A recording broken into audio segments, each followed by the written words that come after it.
So what's the second next big pillar? So the second one is to see whether you're eating the foods that are appropriate for you. Do you have food allergies or food intolerance? Because if you're eating a diet to which you are intolerant, Yes. this is going to cause inflammation in your gut. And when you have inflammation in the bowel, you're not going to be digesting real well. Right.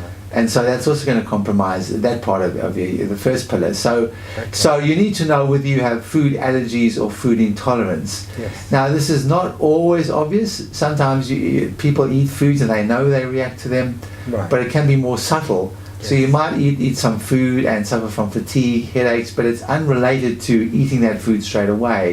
It accumulates over time. Yes. So that's when you would need to have tests like blood tests, Yes. skin prick testing, which would assess, and then other tests which would assess whether you have intolerances or allergies or adverse reactions to foods that you're eating. Okay. So, for example, celiac, is it celiac? Well, that's right. So celiac and gluten intolerance is very prevalent. A lot of people have not necessarily celiac disease, Right.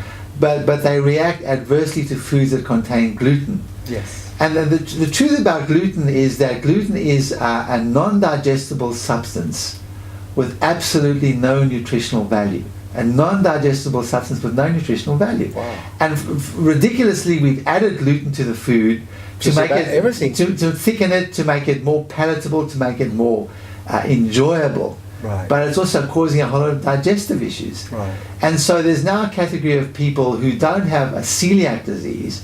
In other words, they don't have a diagnosis, they don't have a test, a medically identifiable test which shows that they have a disease, which means they have to avoid gluten. But they have what's called non-celiac gluten sensitivity. In other words, they are sensitive to gluten, and these people usually have fatigue and bloating, headaches, insomnia, a whole range of health issues, which once they avoid gluten, those health issues go away. So avoiding gluten leads to remediation of their fatigue. Their fatigue lessens, they have less headaches, less anxiety, and all those symptoms come back when they reintroduce gluten into their foods.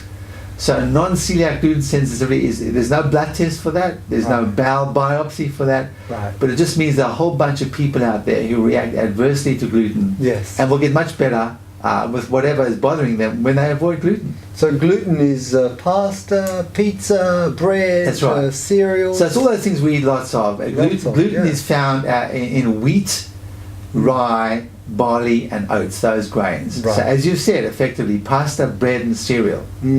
All those things which we consume a lot of. Yes. Unfortunately, for a lot of us, those foods aren't really good. No. We're not going to digest them. It's going to lead to all sorts of health issues like bloating and fatigue. Yes. And really we need to be avoiding gluten and we'll feel much better for it. And it's not a food we need in any way. It's a food that we don't digest. So it's not good for us.